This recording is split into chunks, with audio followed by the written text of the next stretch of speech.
Nicole Kidman has filed for divorce from Keith Urban after 19 years of marriage.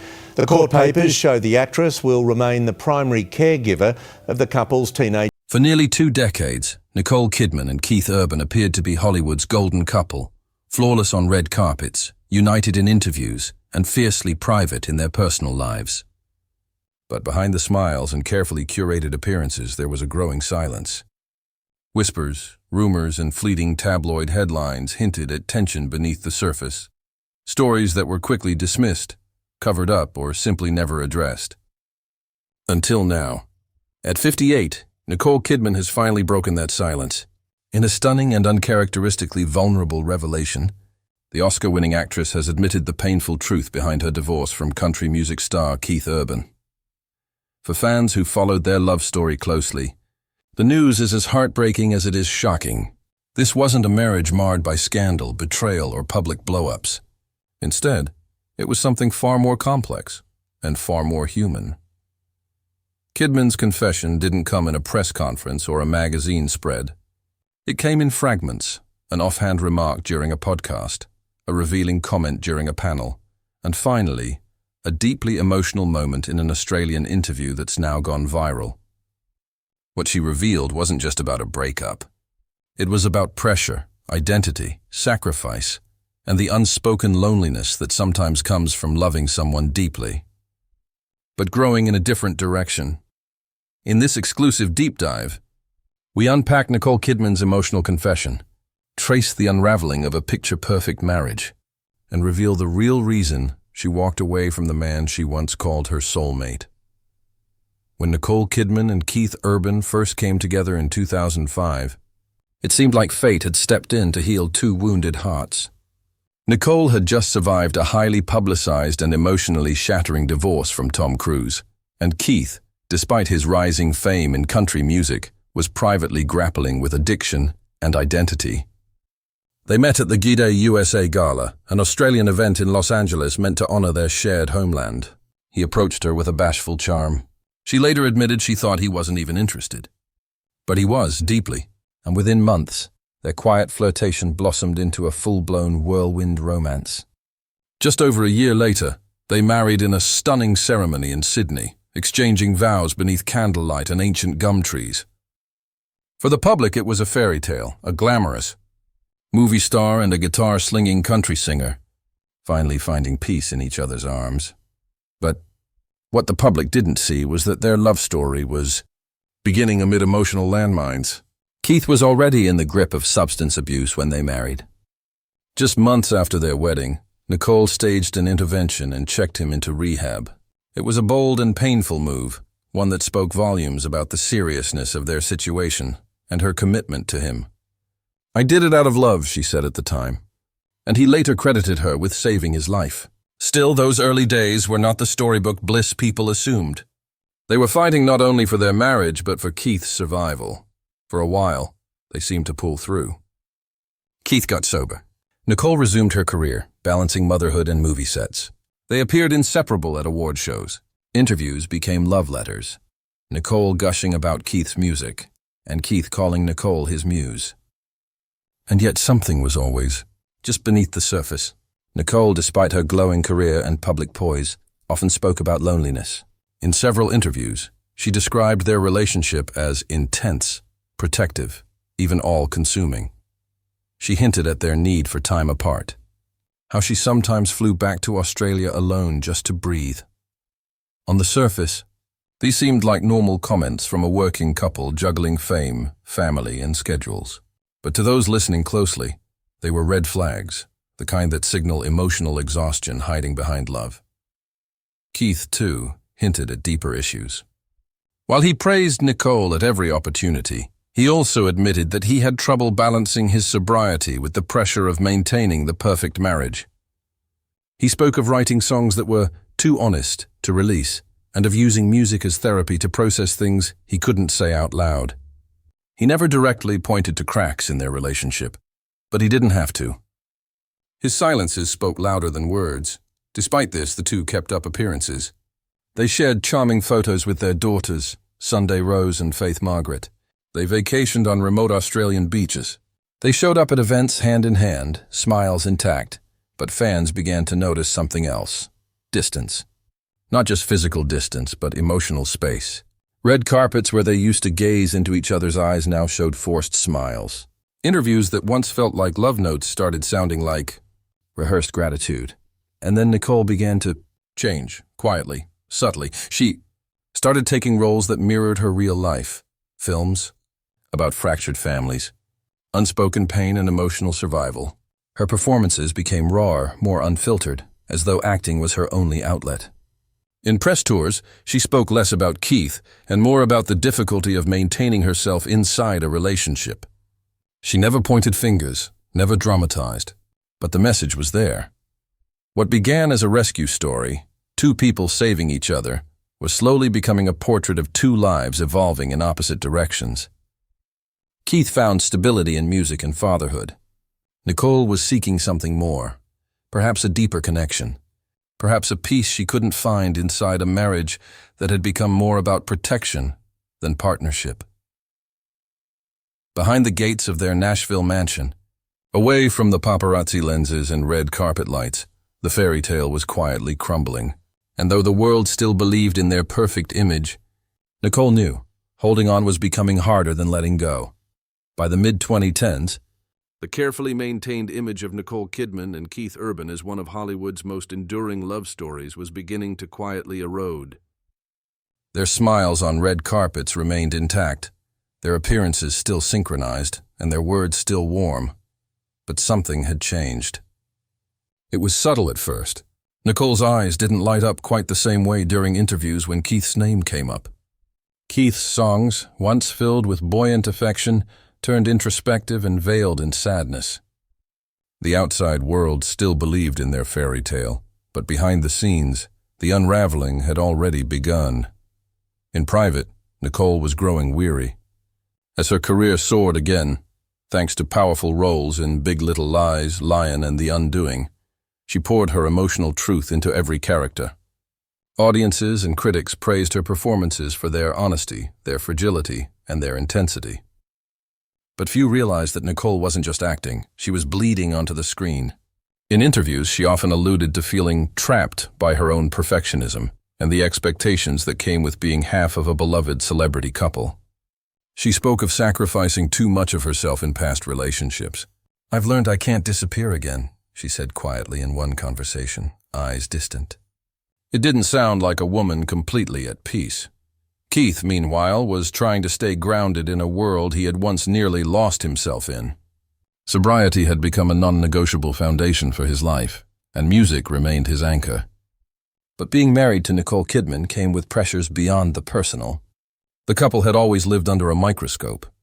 Every appearance, every absence, every quiet moment was dissected. Urban once admitted in a radio interview that he often felt like he was trying to catch up to Nicole, her fame, her artistry, her ability to exist in multiple worlds. "She's from another universe," he said admiringly. But there was a fatigue beneath the praise. He had been saved by her once, but now he was beginning to feel eclipsed by her. Sources close to the couple began to speak of emotional distance. Nicole, known for her need for emotional depth and spiritual connection, often craved solitude. She returned to Australia more frequently, taking their daughters with her. Keith stayed behind, either on tour or working on music in Nashville. These separations were explained publicly as scheduling conflicts, but to insiders, they were space that had become necessary for both. Friends noticed Nicole had grown more introspective and even anxious. Her closest confidants reported that she sometimes spoke of feeling invisible inside her own marriage, as though she had once again become the caretaker in a relationship that required constant nurturing. Her friends also revealed something else. Nicole had never fully healed from her past. The scars left by her marriage to Tom Cruise were deep. The loss of her adopted children to Scientology's grip, the years of public silence, the emotional manipulation, all of it had taught her to hide pain well. With Keith, she had believed things would be different. And for a time they were. But over the years, old wounds began to resurface, and she felt herself slipping into patterns of silence again, swallowing emotion for the sake of keeping peace. sacrificing her voice to preserve appearances. Then came the turning point. A quiet, unpublicized separation in early 2023. The couple spent months apart, with Nicole working in Europe and Keith remaining in the US. They were rarely photographed together, and when they were, the warmth was gone. A former staff member from their household recalled seeing Nicole quietly crying in their garden one morning, saying to herself, "I can't do this anymore." It was a whisper to no one, and a confession she'd waited years to finally say aloud. Still, the divorce didn't happen then. They tried, again, therapy, family time, public outings to show unity, but the emotional current had shifted. That sentence echoed far beyond the podcast studio. Fans were stunned. Media outlets seized on the quote. Was she finally confirming the long-rumored split from Keith Urban? Was this the confession the public had been waiting for?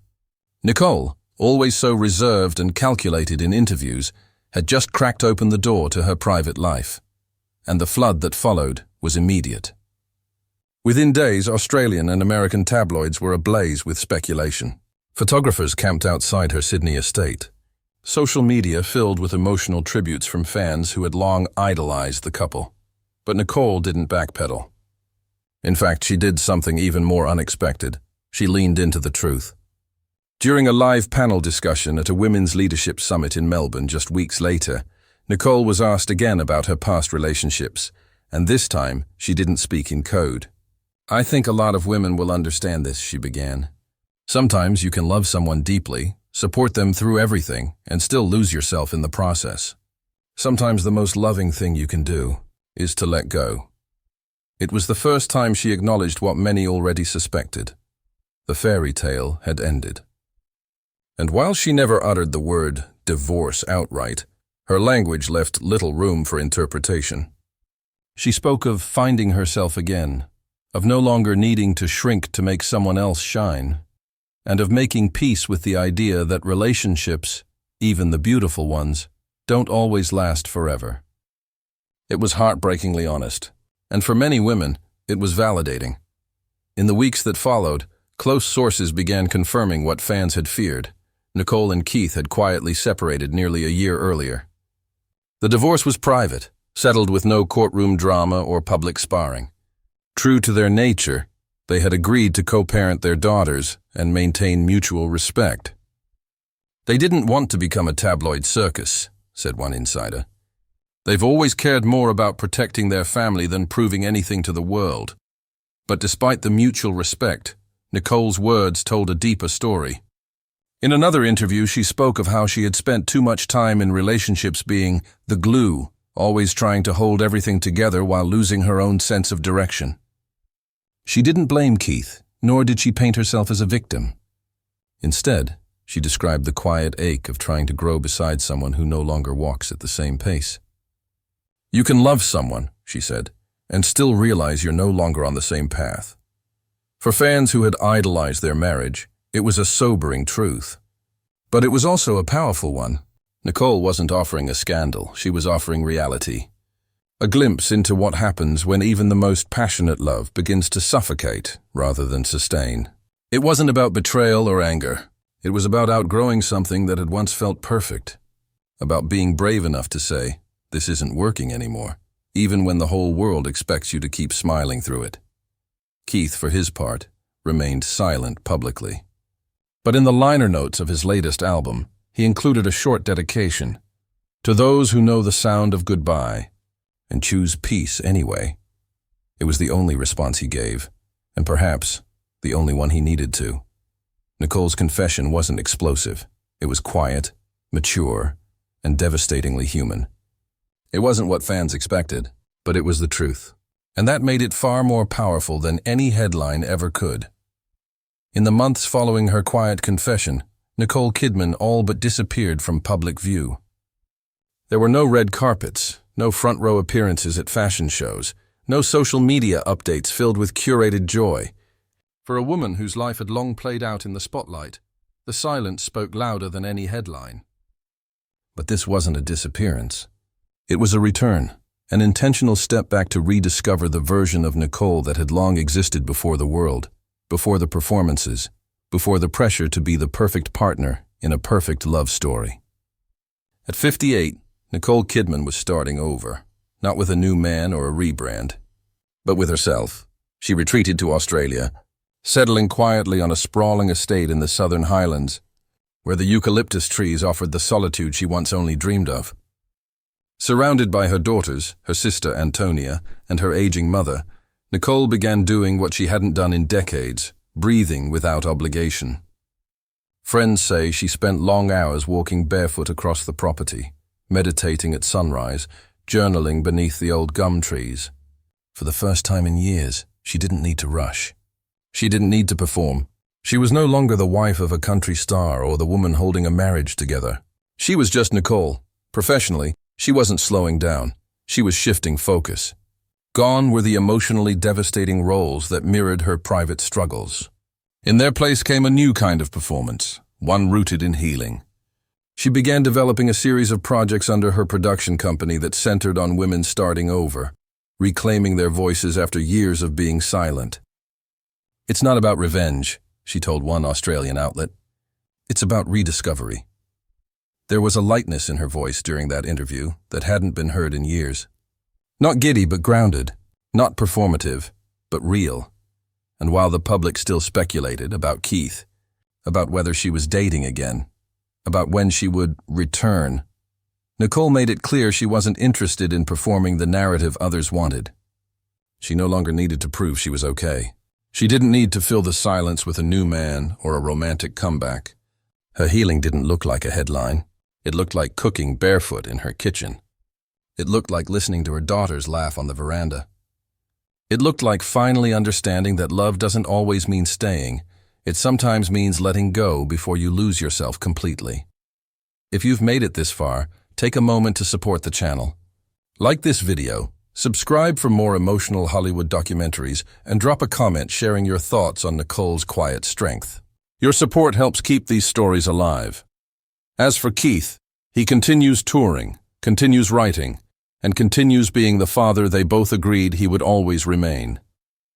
They've kept their family intact, even if the love between them has changed form.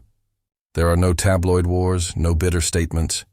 Just two people who once loved deeply, and then learned how to let each other go with grace.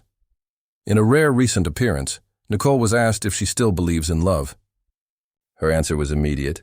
"Absolutely," she smiled. "But I also believe in self-love. And sometimes, that has to come first." It was a statement that captured not just where she is now, but who she's become. She's no longer the woman trying to keep everything together. She's no longer seeking validation from the world or from a partner. At 58, Nicole Kidman is not trying to reclaim the past. She's living fully in the present. And maybe that's the real end to this story. Not heartbreak, not scandal, but quiet strength. A woman who gave love everything she had and finally turned that love inward. After all the performances, the pressures, the public expectations, Nicole has chosen herself. And that may be the bravest role she's ever played.